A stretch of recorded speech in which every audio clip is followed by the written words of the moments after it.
PCSO nagsorry sa poor photo editing ng lotto winner. Inamin ng Philippine Charity Sweepstakes Office, PCSO, ang pag-edit ng damit ng nanalo sa lotto sa larawan para itago umano ang pagkakakilanlan ng nanalo. Humingi ng paumanhin si PCSO Gen Manager Mel Robles para sa poor editing. Sa Senate inquiry ngayong Huwebes, Enero 18, humingi ng pangunawa ang PCSO management sa ginawang poor editing sa nag-viral na larawan sa lone winner. Itong picture na ito, very controversial ito sa social media. Edited daw ito, tanong ni Sen. Tulfo. Yes, Your Honor, we have to protect the identity of the winner. Meron pong nagreklamo sa amin one time, we covered the face, yung damit naman po ay nakilala. So nagreklamo siya, sana naman daw po huwag ipakita yung damit. So yan po ang reason niyan, sagot ni Robles. Nais din malaman ni Sen. Tulfo ang pagkakakilanlan ng mga nanalo sa loto para ma-cross-check kung sila ay tunay na bektor at hindi katropa ng Pcso. Arrangement of Pcso with a game proponent for the launching of an online game. So yung birthday panalo online yon, yung iloto online yon. So sinasabi, any online game, kailangan may permiso from the OP. Regardless, kahit na ibang game yung sinasabi mo. The fact na sinasabi ng OGCC, ulitin ko for the nth time, any contract agreement or arrangement of PCSO with a game proponent for the launching of an online game. Online yung iloto, di ba? Yung birthday panalo, online pareho. Pagbabangkay mo pareho online. So therefore, kung pareho silang online, pareho dapat may permiso sa Office of the President. I respect your opinion, Mr. Chairman, but I'm specifically referring to the memorandum of the OGCC sa contract review nila sa amin of 21 December 2023, which is much later, Mr. Chairman. Regardless, I see what you're coming from. I understand what you say, exactly. Pero again, nais kong ipa-remind sa inyo lahat dito, sa iyo especially, Mr. Robles, yung sinabi rito ng OGCC. Sabi mo ibang laro, yung hiningan yung opinion. Ang hiningan yung opinion ay tungkol doon sa birthday panalo. Okay, nandun na tayo. Online game. Tama. PCSO na iloto, online game din. Parehong online game. Regardless kung magkaiba sila nang hiningan nyo ng opinion. Pero the fact na it states here na online game should have the permission of the Office of the President. That you should have secured permission from the OP. I'd like to ask the opinion of Mr. Juni Kua here, the chairman of the PCSO. Mr. Kua, ano po masasabi nyo? Well, tama naman po yung binasa ninyo kanina na kinakailangan na humingi ng permiso sa Office of the President. I'm sorry po, sir. So, you agree with me, doon po sa nabasa ko, Mr. Kua being the chairperson of PCSO? Well, nakita ko naman pong binasa niyo yun doon sa provision ng charter at yun din po ang pagkakaalam. Thank you, Mr. Kua. Okay, Mr. Robles, ayan, pati yung chairman ninyo sa PCSO, naintindihan po yung sinasabi ko, naintindihan po yung binasa ko, very simple lang po talaga yon. Actually, pang kindergarten lang po yon. Na sinasabi rito, pag online, kailangan may permiso mula sa OP. Online po yung iloto. Sana po, kumuha kayo ng permiso sa Office of the President. Binaypas niyo po yung OP sa proyekto nito. Number 1 violation po yun. Why was it violated? Mr. Chairman, assuming that that is correct, we are just on a test run po. We have to test this before having it approved. Kasi po, it would look, kung hindi naman po gumagana, pag nauna naman po yung approval, eh medyo mahirap din naman po yan. So we have to be very clear, this is on a test run. Exactly, precisely, definitely, absolutely, you're right. Pero, bago ka mag-test run, you should secure permission from the OP. Before any move whatsoever. Mr. Chair, again, you are referring to a different game. Yan po ang pinanggagalingan Sir, ko. tapos na tayo sa different game, regardless kung anong game yun. Basta we're talking about online, right? Pag online, kailangan may permission from the OP. Period. Mr. Chair, if I may, I would like to read from you a memorandum from the Executive Secretary. If I may, Your Honor. Yes, sir. Upon evaluation, the PCSO is advised that it has sufficient authority, is in a better position to evaluate and approve its technical guidelines on betting platforms considering that this deals with the minimum technical specifications required for betting platforms of PCSO game, like hardware systems, architecture requirements, interface requirements, and software specifications. Finding that these are matters that will be better evaluated by PCSO as the implementing agency for its lottery games, this office defers to the PCSO's expertise on the approval of the same. Ito po rin po regarding the betting platform po, which iLotto is a betting platform, Your Honor. So, ang ibig nyo sabihin, with that letter that you just read, and what date is that? So, pinapayagan kayo ng Executive Secretary na to go ahead at kukontrahin itong opinion ng OGCC. Kasi very clear to me, merong opinion ng OGCC, ngayon ang lalabas ng opinion, ang Executive Secretary na sabi na upon your discretion, para i-simplify ko na lang, na pwede kayong mag-decide na mag-enter into a project such as online gaming na kumukontra sa opinion ng OGCC. So ibig sabihin, yung Executive Secretary pumaparing na sa inyo at pinapayagan na kayo na i-bypass itong nakalagay dito sa opinion ng OGCC. I think, Mr. Chairman, we're referring to two different opinions. So, as far as we're concerned, hindi po namin, we're not going against the opinion of the OGCC. No, sir. The opinion of OGCC is very simple. Pinapalawak lang po natin. We're talking about online here, sir. Online lang po. Huwag na natin ibahin pa. Online lang. It's the same animal. Yung birthday panalo and iLotto, online din yung sir. Wala tayong pinagkaiba dito. Kasi ang sinasabi niyo po, may binabasa kayong sulat na wala pa akong kopya niyan, na parang sinasabi ng Executive Secretary, if I read it right, kung tama yung pagkabasa ko, na pinapayagan kayo, is your discretion na gumawa ng anumang klaseng project na pwedeng kasama na dyan yung online betting, kayo nang bahala gumawa ng mga parang sa technicalities and all, pinapayagan na kayo ng Executive Secretary. And I don't know kung nabasa pa ng Executive Secretary itong opinion ng OGCC. Sana, pinadalhan nyo si Executive Secretary ng opinion. Sir, nagbibigay kayo ng opinion yan, pero may opinion ng OGCC. Pinagbangga nyo sana. Siguro baka hindi siguro nabasa ito ng Executive Secretary, kasi kung nabasa ito ni ES, then he might not have issued that kind of letter. Kasi kung ako sa Executive Secretary at pinabasa mo sa akin to, ba't pa ako mag-issue ng sulat na gano'n? Sasabihin ko, hey, hindi ko bagbanggain yung OGCC. Kasi sigurado ako si ES, he'll make sure na talagang nagkukonfront tayo sa lahat ng mga patakaran, sa lahat ng mga protocol sa departamento ng executive. If I may, Mr. Chair, Yes, sir. yung birthday panalo po is a game. Yung pong iLotto is a betting platform. Malaki pong pagkakaiba yun, Mr. Chairman. So, hindi ho pwedeng referring to the same po yun eh. Ito po, sir, ano? Philippine Charities, meron mo ba kayong kopya nito? Opinion number 070 series of 2023. I would presume you have a copy of this. April 19, 2023. Ito po. For attention, Philippine Charity Sweepstakes Office, Belkiades A. Robles, kayo po ito, General Manager, regarding, ito na po, launching of new games with a game proponent as an agent of an experimental test run basis. Ito na nga po yun, test run basis. Sinabi niyo na po kanina yun.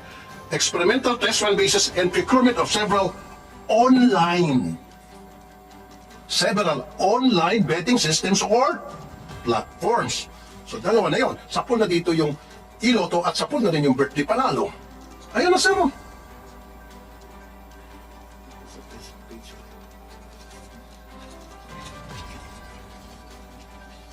May copy ho ba kayo nito, Mr. General Manager? Okay. Dito pa po sa page 5. In accordance with the contract on Pcso service providers, Philippine Gaming Management Corporation and Pacific Online Systems Corporation binanggit. Di ba? Binanggit dito yung Pacific Online was online. Itong Pacific Online, ito po yung test run ninyo sa iLotto. Doon po sa birthday panalo, Pacific din ho ba ang provider? Hindi po, Your Honor. And it's just a proposal po. Exactly. So, doon sa birthday panalo, sinasabi mo kanina, in-insist nyo magkaiba. Hindi pala Pacific yun. Pacific ang binimension dito. Po yan, yung dati pong provider po yan. You have to understand po na dati po dalawang provider po ang PCSO. No, sino ba ang Mr. Chairman, if I may, we have the lotto, the lottery, ano po, yung the over-the-counter lottery. Ito po, meron pong dating PGMC at POSC. So in that context po, para maintindihan natin, ngayon po pinag-isa na yan under one joint venture. So para po ma-mention nila yan, it was a long time ago po yan. Kaya nga po sinasabi ko, we are guided by the more recent one. Ito nga pong memorandum na sinasite ko on the web application-based program. So yung PLS na po ngayon yan, sa lottery namin, Philippine Lottery System. Kaya hindi na nga po kasama yung PGMC and the POSC on the traditional, on the usual over-the-counter. Kaya po, we really have to be specific kung ano ang hiningi namin ng opinion. Kasi magkakasalabat po yan. Iba po ang context, yung backdrop po ng sinasabi nyo na yung sa birthday panalong hinihingi namin. Precisely. I see what you're saying. I know where you're coming from. But you should understand, ito pong sulat ng OGCC na pinadala sa inyo, I hope you have a copy of this. Very clear po, plain and simple. Ulitin ko po, paulit-ulit na lang tayo dito para mas maintindihan natin. Regarding launching of new games with a game proponent for agent on experimental test run basis, yan na yung iloto. Your Honor, if I may, iloto po is not a new game. Existing na po ang loto natin. Yan po Iloto, we're talking about the experimental electronic lotto. It's a betting platform, Your Honor. Betting platform, we're talking about e-lotto, electronic betting. It's a betting platform but still covered yun ng opinion ng OGCC. You know, Mr. Robles, the reason nang gagalita ako rito because nakatanggap ako ng maraming complaint. The last time you weren't here kasi, I talked to several lotto agents, yung betting stations. Marami sa kanila mga OFWs, mga retirees. Nag-invest sila, bumusin ng pera doon. And now, mawala silang trabaho, mawala silang kita. You didn't even consult them. Miss Evelyn Marking Javier, if I'm not mistaken, presidente ho kayo ng mga lotto agents. Yes. Were you consulted? Yes, Chair. Nasarado na po yung 2,000 na outlets po. Ano po? Nasarado na po. Ano yung po nasarado? There are 2,000 lotto outlets na nasarado na po dahil nabigyan na po ng termination noong October 16. 2,000. 2,000. I mean, nag-start po yung 300 tas yung remaining pong 1,600 So ilan po lahat ang nasarado? 2,000 po as a 2,000. Ano pong binigay na reason bakit po sinara po yung 2,000 na lotto outlets? Wala pong machine daw. Wala nang machine. Yun ang po binigay na reason. Pero were you consulted na informan po kayo na magkakaroon kami ng e-lotto Hindi po. na posible maapektuhan ang ilan sa inyo o marami sa inyo? To my understanding, Chair, with the previous administration, they had plans of having that. Parang pag-aaralan pa po. We were just surprised na ang bilis-bilis lang po siyang na. So yung previous administration, before Mr. Robles became the general manager, so meron na kayong narinig na plano. May plano po. But pero nakonsulta kayo, Opo, alam po namin. alam nyo. Ang kinagulat nyo na lang, all of a sudden, boom, natuloy na. Opo. Okay, Mr. Robles, you might want to answer. Thank you very much na in-acknowledge yun na it's not under my time. Kung nga po ang tatanungin niyo po, it should be 11,000 outlets. Had it been under my watch, Mr. Chairman, hindi ako papayag sa 6,500. No? That is a fact.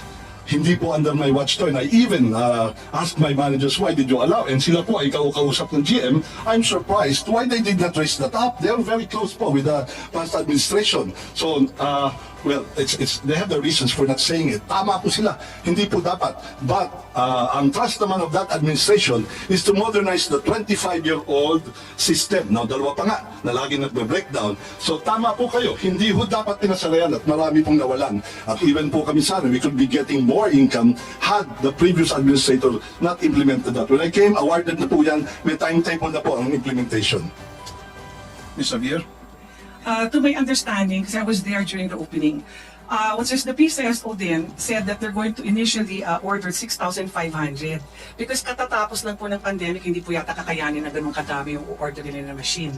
So we were just wondering, I mean, with due respect po, no, GM, nung time po na nag-order po ng machine na 6,500, kayo na po yung nakaupo. Your Honor, that is a big lie. That is a big lie. Our records will bear us out. I will have to correct this because this is a very, very big lie. And if she's under oath, Your Honor, she will be in trouble.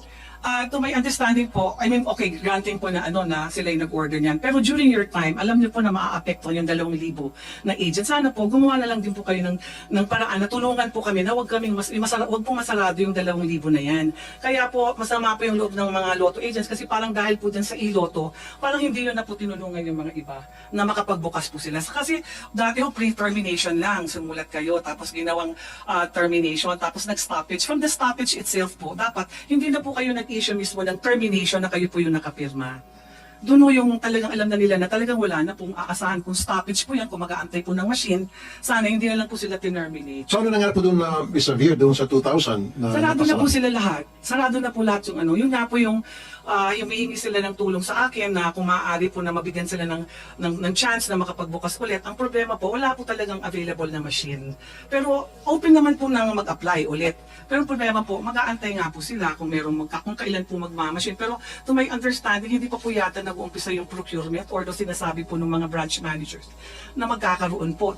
Saka before po, umasa po yung mga ibang mga agents po na hanggat wala pa pong machine, yung po ng mga lumang machine namin na ginamit dito sa Luzon, ang ipapagamit. Ang alam ko po, parang dati pumayag na po na yun ang gamitin. Hindi po namin alam kung anong nangyari, kung bakit.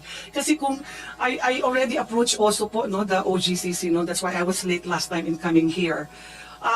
Nakiusap po ako doon kay Attorney Quevedo na kung pwede pong i-extend po yung ELA para po hindi na muna po sila magsarado at pagbibigyan sila hanggat 4 months. Ang pakiusap lang niya po sa akin na i-inform ko daw po si GM na mag-apela lang para magkaroon po ng time na huwag sila munang masarado kasi naaawa. So you're not granted your request for an appeal? Kasi po, hinihingi lang po ni Attorney Quevedo that time is kung pwede daw pong sumulat sa kanila ng letter po si GM or si Chairman Kuwa na humihingi po sila ng extension para magkaroon po ng time kung meron o-orderin na machine or something. Pero sinabi ko po yun kay AGM Arnel Casas na yun po yung request ni Attorney Quevedo na kung pwede gumawa po sila ng sulat na nire-request po nila na ma-extend po yung yung ELA para patuloy pa po sila na makapatuloy po na makapagpatay at hindi masarado yung 2,000 kasi naaawa rin po siya dun sa mga agents na yun. At that particular time parang nag-follow up ako, parang sabi po, hindi naman po talaga nangyari na nakagawa po ng apela. Kasi Mr. Robles, 2,000 na mga lotto agents, sinibak nyo, tinanggalan nyo sila ng hanap buhay, pinatay nyo in short. Pero yung kita sana napupunta sa kanila, napunta ngayon sa Pacific Online Systems Corporation. Meron kayong pinatay na pagkarami-rami, libo ang pinatay ninyo. At isa lang ang inyong binuhay kapalit ng 2,000, ito na nga yung online. Mr. Chair, that is baseless, I would tell you. I'm sorry, but I think the figures will show Who that... are you to say it's baseless? Mr. Chairman... Wait a minute, 2,000 na talagang given na, yung numbers na sinasabi niya, exact numbers yan, 2,000 ang natanggalan ng hanap buhay. Am I right, Ms. Javier? Yes, Chair, you're correct. So meron kayong 2,000 na pinatay nyo. It is not... Mr. Chairman, pinatay nyo negosyo. Wait a minute, let me finish and then let you talk. 2,000 ang tinanggalan nyo ng hanap buhay, pinatay nyo ang negosyo, and then kapalit ng 2,000, isang kumpanya lang ang inyong binuhay.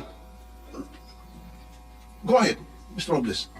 Hindi po ako may gawa niyan, Mr. Chairman. Dumating po ako awarded... Mr. Chairman, if I may, Mr. Chairman, it is not under my watch that the PLS was awarded 5.8 billion po yan. It is a modernization of the lottery system, Mr. Chairman. I came, it was already on the implementation stage. But you were the one who asked for an opinion from OGCC, and OGCC gave you an opinion na saying na hindi... Where are we, Mr. Chairman? Are we on the Pulai? Yes, later na yung pula.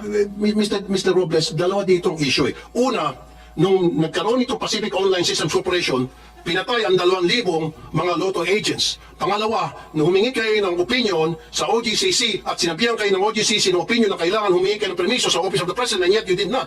Attorney Francis De Valle, kanina pa kayo nagbabasa nung binigyan namin kayo ng kopya. What's your opinion on that letter? That MOA? It's your time to shine. Come on. Your Honor, the OGCC already issued an opinion that is currently being the subject of this discussion. The opinion speaks for itself, Your Honor. I might be misquoted if I make an interpretation. So, No, you're an attorney, you're a lawyer, you should know better. Pwede ka magsalita. Yes, exactly. On behalf of the OGCC and in reference to this letter or opinion issued by the office where you present. Exactly, Your Honor. With all due respect, my training would tell me that the document speaks for itself. Okay. The When you say the is document executive speaks for instruction. itself, meaning? The opinion, Your Honor, that was issued by the Office of the Government Corporate Counsel, Your Honor. So that means, yung sinasabi rito na sana humingi ng opinion sa Office of the President, cover dito itong online gaming system ng Pacific Online Systems Corporation. Tama? No, don't look at him. Yeah, yes, Your Honor. Basically, the... No, yes or no lamang, attorney. So, sabi mo, it is what it is. Parang ganon, di ba? Now, yung nakasulat dito na opinion ng OGCC, does this cover the online lotto o e-lotto? Yes or no lang? Huwag na tayo pasigot-sigot dito, sir. Nabasa mo naman na. At tinawagan mo, I would assume you would have called people na who could give you enlightenment on this issue. Yun ang gusto ko tanongin. Kasi sinasabi ni Mr. Robles, magkaibang laro. At itong dokumento kasi ito, galing sa OGCC. So kaya binigyan kita ng kopya para basahin mo at pagkatapos, come up with your own opinion, being the lawyer of OGCC, and at the same time, make some phone calls. Do it right now. Open pa naman siguro ang opisina, 2 o'clock pa lamang. Come on. Your Honor, the signatories of that opinion is currently in a meeting with the Department of Justice. Okay, sige, wala yung mga signatories. But, make some phone calls, and kung kinakalang basahin mo yung mga libro ninyo dyan sa OGCC, mag-utos ka na basahin kung ito ba ay tumutugma. Yung mga, ito bang nakasulat dito, tumutugma doon sa mga libro ninyo, kung anong sinasabi sa mga protocol ninyo, sinasabi sa guidelines ninyo. So again, I would like to make it short. Tama ba yung sinasabi ko na ito ay, itong sulat na ito, opinion na ito, it covers the e-lotto. Yun lang yun. Yes or no ka lang. Sabi ko kasi kanina, it is what it is. Meaning, kung ano yun nandyan, yun na nga yun. Kasi si Mr. Kua, yung chairman ng Pcso, he already gave his stand. Sinabi na niya na tama yung nakasulat dito at tumutugma doon sa sinasabi ko. So ngayon ikaw from OGCC.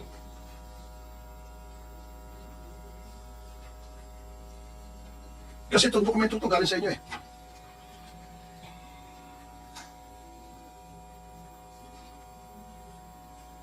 Come on.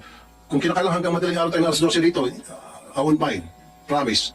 Comsec, mag-ready ka na ng mga kubot banig dyan. Hindi nga. Gusto ko opinion ng OGCC kasi nakuha ko na ng opinion mula sa Pcso from Chairman Junie Kua na sinasabing yung online lotto, e-lotto, ay covered dito. Yun ang pagkakaintindi ko. Am I right, Mr. Kua?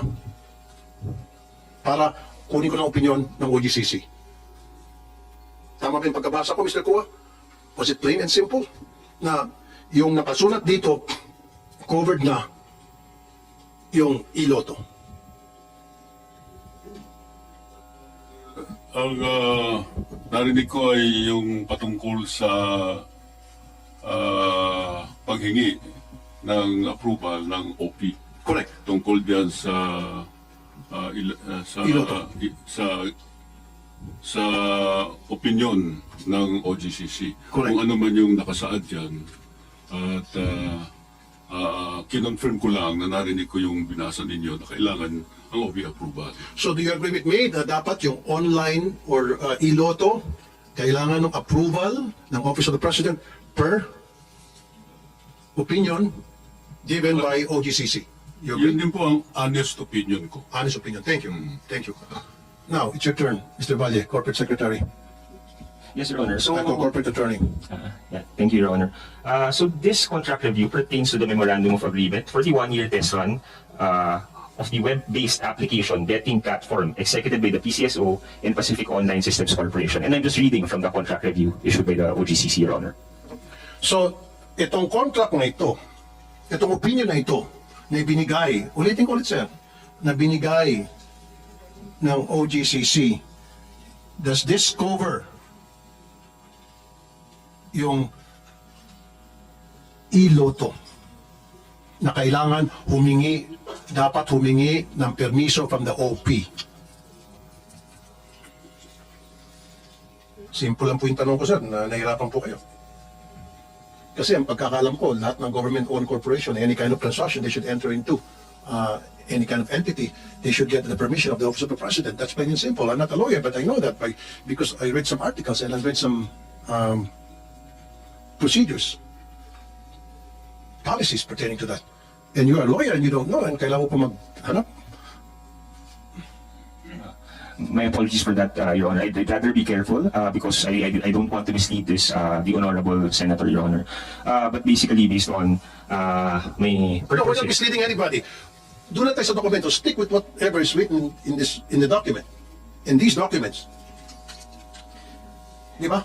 Lawyer po kayo, di ba? Kung ano yung nakalagay dito, ganun naman dapat pag mga lawyer, di ba? Stick to documents, wala dapat tayong mga hearsay, walang kulang, walang dagdag, walang bawas. Di ba? Walang dagdag bawas. Kung ano yung nakasulat dito.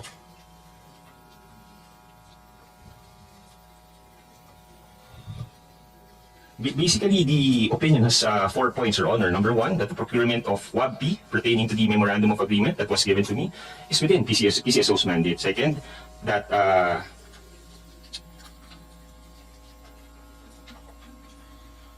the conduct of PCSO's games through the agent is imbued with public interest, and that since this one... No sir, lumalayo ka.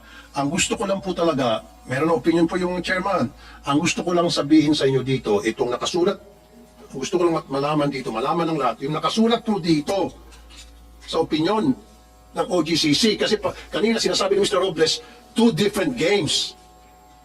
Birthday panalo and iloto, at sinasabi niyang gaming platform versus iloto. So, ang tanong ko lang po, sir, yung pong, ito lang po yung Rio, basahin nyo lang, oh. Yan lang yun, sir. Yung regarding sa first page, and then sa page 5. Yun lang po yun, sir. Gusto ko lang makumpirma na yung nakalagay dito na opinion, nasa step 1 pa lang tayo, meron pa ako, step 4. So haba tayo dito, sabi ko sa'yo, abutin tayo madaling araw dito, kung kinakailangan. Dito pa lang muna tayo sa una, regarding. Nais ko makuha ng inyong opinion naman, kasi kayong present dito, kayong pinadala. Ito po ay kinocover ang iloto. Na dapat ang iloto kailangan ng permiso from the Office of the President.